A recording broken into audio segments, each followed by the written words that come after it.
അള്ളാഹുവിൻ്റെ റസൂൽ സല്ലല്ലാഹു അലൈഹി വസല്ലം തങ്ങളെ അല്ലാഹു തആല റസൂലായി നമുക്ക് ബോധ്യപ്പെടുത്തി തന്നു. ഏത് ബോധ്യം? നമുക്ക് ദൃഢരൂഢമായ ബോധ്യം, ഇൽമ് നമുക്ക് തന്നു.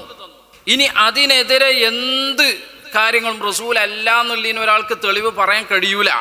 കാരണം അതിന് തെളിവ് പറഞ്ഞാൽ പിന്നെ ഒരേ സമയത്ത് റസൂലാണ് റസൂലല്ല എന്ന വൈരുദ്ധ്യത്തിൽ അത് കലാശിക്കില്ലേ?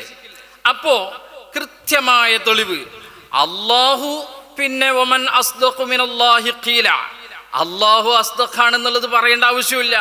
കാരണം അല്ലാഹുവിനെ സംബന്ധിച്ചിടത്തോളം സിദ്ഖ് എന്ന് പറയുന്നത് എല്ലാ കമാലും മേളിച്ചവനാണ് അല്ലാഹു തആല. കാരണം അല്ലാഹുവിന് കമാലുണ്ട് എന്നെല്ലാവരും അംഗീകരിക്കും. കമാല് എല്ലാം അല്ലാഹുവിന് മേളിക്കില്ല എന്ന് ഒരാൾ വാദിക്കുകയാണെങ്കിൽ എന്തുവരും? ചില കമാലുകൾ ഉണ്ടാകുകയും മറ്റൊരു കമാല് ഇല്ലാതിരിക്കുകയും ചെയ്യുക എന്ന വൈരുദ്ധ്യം, യഥാർത്ഥത്തിൽ അത് റുജ്ഹാനും ബിലാ മുറജ്ജിഹ് എന്ന് നമ്മൾ പറയുന്ന ആ വൈരുദ്ധ്യത്തിൽ അത് കലാശിക്കും. നമുക്കൊക്കെ ചില കമാലുകൾ അല്ലാഹു തആല തന്നു, അതുകൊണ്ട് അതുണ്ട്, അല്ലാത്തത് അല്ലാഹ് തന്നില്ല, അതുകൊണ്ട് അതില്ല എന്ന് പറയാമെങ്കിൽ അള്ളാഹിൻ്റെ ഹക്കിൽ അത് പറ്റില്ലല്ലോ.